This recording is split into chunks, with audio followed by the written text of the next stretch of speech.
dance studio owners. My name is Jessica Strong and I am the creative director and owner here at Dance to Learn, and welcome to the Dance to Learn YouTube channel. Today I have a fun Dance Me a Story activity that you can do with your preschool aged dancers who are in either a creative dance or a pre-ballet class. Now, Dance Me a Story is a literacy readiness program that we created here at Dance to Learn to get kids excited about reading, but also to help them improve their reading comprehension. Now, the story we're reading today is one of my own, and it is called Florrie Flamingo's ABCs of Dance. Now, this isn't a general story like we would normally read that has a beginning, a middle, and an end, but rather this is a book of short little poetic phrases that rhyme to help kiddos learn their ballet and some other general dance terminology, and we go through all of them A through Z in this book. Now, you'll also hear me as I'm demonstrating today use a couple spatial terms. Now, space is one of the first dance concepts that we explore here in the Dance to Learn program. And you'll hear a couple different space words. So one of those words is general space, which means the room around me. So I'm moving in my general space. And when we're moving through that space, you're going to hear me say the word locomotor.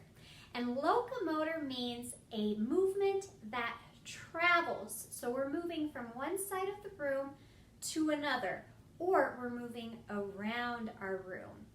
The second term you'll hear me use is self-space, which is how I'm standing right now. I am on one spot and I am stationary, and the term we use to describe that is non-locomotor. So I am going to test your knowledge today, and I'm going to ask you frequently if a dance move is locomotor or non-locomotor, and we will see how many you get correct. All right. So without further ado, let's get started. Florrie Flamingo's ABCs of Dance, written by Jessica Clayton and illustrated by Florrie Clayton. The first letter in our alphabet is the letter A, and the first word we are learning today is called arabesque. Can you all practice saying arabesque? Good job. Florrie does an arabesque with toes pointed and legs stretched. Now, arabesque is a movement that is non-locomotor. So that means it is a stationary movement done in self-space.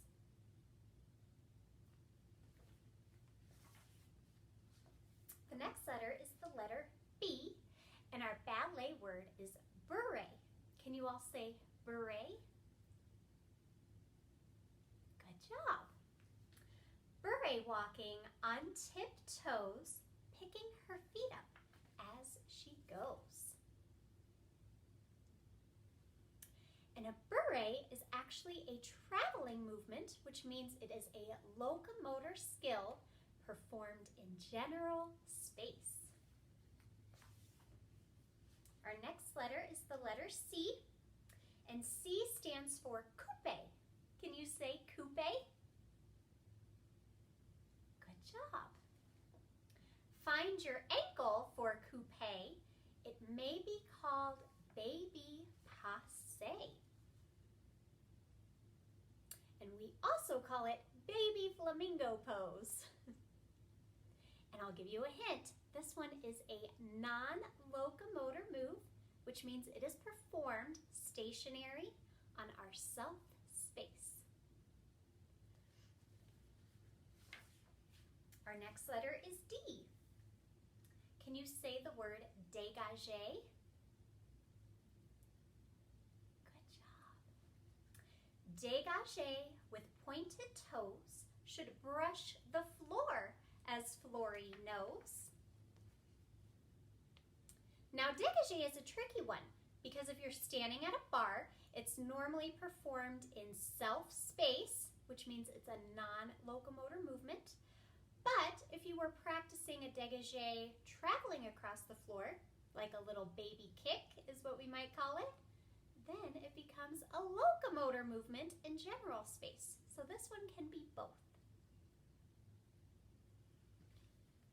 Our next letter is E, and E stands for échappé. Can you say échappé? Good job. Jump first and second to échappé. Escape the floor and fly away. So échappé can be done as a jump. It could also be done on the tips of our toes if we were in pointe shoes. And échappé is another one. It kind of depends on how you learn it. We can learn this as a non-locomotor move on our self-space. We could also, if we were jumping through an obstacle course with our feet opening and closing in an échappé, then it would become a locomotor move. So this one can be both. Our next letter is the letter F. In fondue, can you say fondue? Good job. In fondue, you bend your knees, melting softly and with ease. So fondue, and this one is performed in self-space. Do you remember what that move was called when you perform a dance movement in self-space? Non-locomotor. That's correct. Our next letter is the letter G, and G stands for glissade. Can you all say glissade? Good job. Glissade, like you're in ice skates, gliding as Florrie illustrates. Now glissade is a dance move that travels us around or across the room. Do you remember what that word was called? It's called locomotor. Now, we teach our glissades differently for our younger kids versus our older kids. So we focus more on the transfer of weight when we're younger, and then as we're older, we learn the more technical glissade. So you'll see that in my video. The next letter is the letter H. H stands for high fifth. Can you say high fifth? Good job. High fifth is a port-a-bras. Ooh, that's another word. Why don't we say port-a-bras?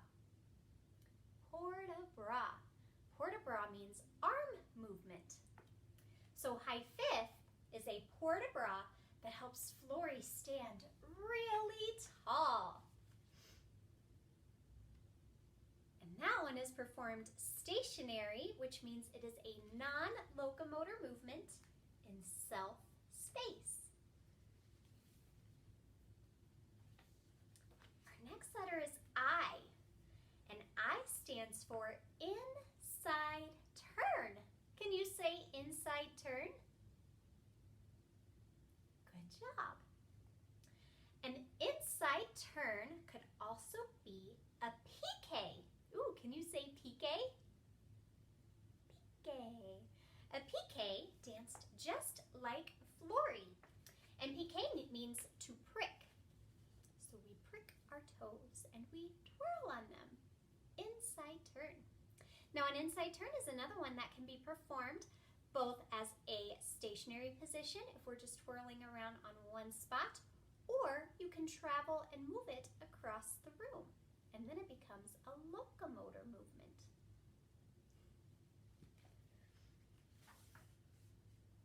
Our next letter is J for jump. When you jump in ballet, Florrie calls it a sauté. Can you all say sauté? Sauté. And we say plie, sauté.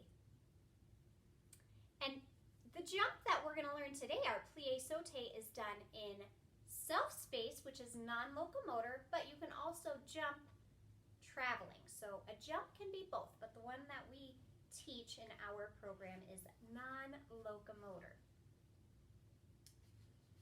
Our next letter is the letter K, and K stands for kick.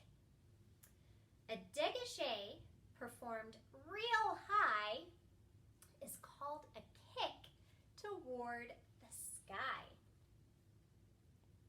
And a kick is another one. It's like that dégagé that we learned earlier. If we're at a bar and we're in one spot, then it's a non-locomotor, stationary movement in self-space. And we can also do it traveling across the floor, making it a locomotor movement in general space. Our next letter is the letter L, and that stands for leap. Run, run, run, leap. Split your legs in one fell sweep. And leap is generally a traveling movement, which means it's a locomotor movement in general space. Our next letter is the letter M. M stands for en manège. Can you say en manège? En manège means in a circle. Hold hands and chasse. Oh, that's a fun word. Can you say chasse? Chasse means to chase. So hold hands and chasse all around en manège with laughs abound. So en manège means in a circle. And since we're traveling around and we're not staying on one spot, this is a locomotor movement in general space.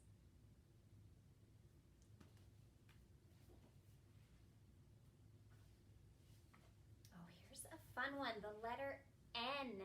N stands for nutcracker. Now this is a wild card because nutcracker is a whole production of several ballet movements performed together. But Florrie finds the nutcracker sublime. She performs a show at Christmas time.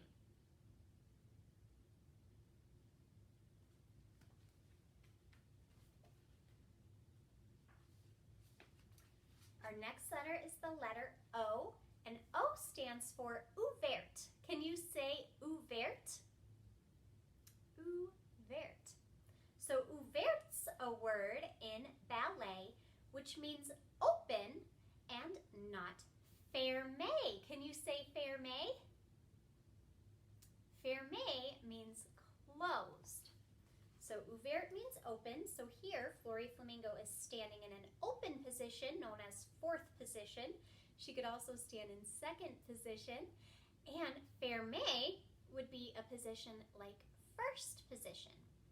So a dance move that we teach to practice open and close, or ouvert and fermé, is our échappé. So we will practice our échappé again and say ouvert and fermé as we open and we close. And that one can be performed as a non-locomotor movement, which means we stay stationary in our self-space. All right, our next letter is P, and I have two P words today. Our first one is plié. Can you say plié? Good job.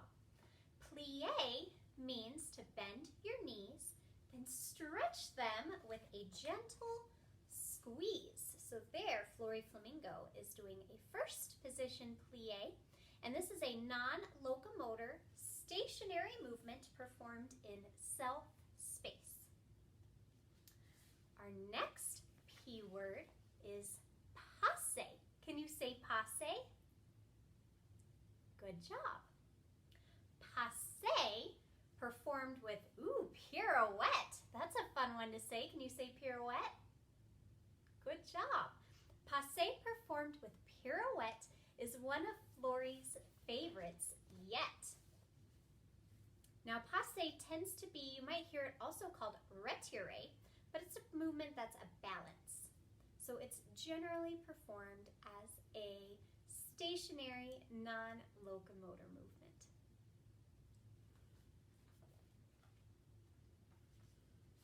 Our next letter is Q, and this is a fun word, quatrième. Can you say quatrième? Good, that's a hard one. Quatrième means fourth position, but let's learn all 5 in addition. So we have 5 different positions of our feet. First, second, third, fourth, and fifth. And normally our preschool dancers only learn first and second, so we'll practice those 2 positions. We might practice fourth position in our pre-ballet classes, but that is what quatrième is. And our positions, if we're just standing there, is a non-locomotor movement. Our next word is relevé. Can you say relevé? Relevé, good job. Relevé, rise on your toes, should go slowly. Florrie knows. So we rise up slow to the tips of our toes. And relevé is a balance. So this is usually performed in self-space as a non-locomotor movement. Our next letter is S. S stands for susu. Can you say susu? That's such a fun one. Susu. Good job. Hold a fan over your head and susu just like Kitri did. And susu means to spring, so we'll practice our relevés in a springing fashion instead of the slow rise that we just did with relevé. And this one again can be performed both locomotor and non-locomotor, but we teach our preschoolers as a non-locomotor movement in self-space. There are traveling susus, usually more advanced. All right, our next letter is the letter T, and T stands for tendu. Can you say tendu? Good job. Tendu, stretch your knees and toes, lengthen your leg as far as it goes. So tendu means to stretch, and you can do a tendu devant, à la seconde, or derrière, but we usually teach it à la seconde to our younger dancers, and this is performed in self-space, so it's a non-locomotor movement. Our next letter is the letter U, and U stands for under. Under and over, and this is a ballet term, épaulement. Can you say épaulement? Good job. Keeps the audience in awe. So what we talk about with épaulement is how we twist our shoulders. We might just stand in self-space and practice doing some shoulder twists for our épaulement. Our next letter is the letter V, and V stands for variation. Can you say variation? Good job. A variation in ballet is a solo performed the exact same way. And since a variation is a whole bunch of things, this is one of those free activities where we just sort of discuss what a solo is, dancing by yourself on stage. Our next letter is W, and W stands for waltzing. Can you say waltzing? Waltzing. So we sing this one, and we sing 1, 2, 3, 1, 2, 3, waltzing with me. 1, 2, 3, 1, 2, 3, waltzing with me. And normally we would perform this with a partner, and we just practice dancing with our partner around the room. If we can't do that right now, we can just practice waltzing by ourselves. But this generally is a locomotor movement that would move us around our room in general space. Our next letter is the letter X. This is another free one. The letter X, we want to talk about a xylophone. What is that? Can you say xylophone? Good. An orchestra may sometimes play a xylophone for the ballet. And this is a fun one, teachers. You can use some props and just play some music, and you can practice shaking some props to some music just to get some musicality going. Our next letter is the letter Y, and our Y word is yoga. So yoga may be performed to keep our bodies nice and warmed. And so we can talk about and discuss the importance of stretching and how an activity like yoga can help us with our ballet training and our dance training. And of course, our last letter is the letter Z, and Z stands for Zumba. So if you really like to move, Zumba is a real fun groove. And so one thing that we'll do in the Dance to Learn program is we'll play a quick and fast upbeat song, something like you would dance to in a Zumba class, and talk about tempo and compare it to something slower that you might perform a waltz or a variation to, and connect Zumba with our W and our V words in our book. Thank you guys for reading and dancing with me today. If you enjoyed Florrie Flamingo's ABCs of Dance, please let me know by giving this video a thumbs up. And also tell me in the comments if there are any other ballet terminology books that you enjoy using in your classes, as I'm always looking to grow my collection of books for dance class. Also new and exciting, we are launching a Florrie Flamingo app, and this app is going to include all of the terms that are in the book, and it's also going to include some fun ideas for dance teachers for games that you can play in your class. And it's going to be a great free addition to go along with this book if this is a book that you would like to use in your dance room and introduce your preschool age dancers to their ballet and general dance terminology. That application is going to launch in October, and I will include a link with more information down below in the description box. I've also shared where you can get your copy of Florrie Flamingo's ABCs of Dance in the comments as well. So thank you guys so much for joining me. Again, my name is Jessica Strong, and I am the director and owner here at Dance to Learn. And thank you for being here on my YouTube channel. If you enjoyed the video, give it a thumbs up. And if it's your first time here, I invite you to click that red subscribe button, as well as the notification bell, so that you never miss an upcoming video. Thank you so much for being with me today. Happy dancing. Bye.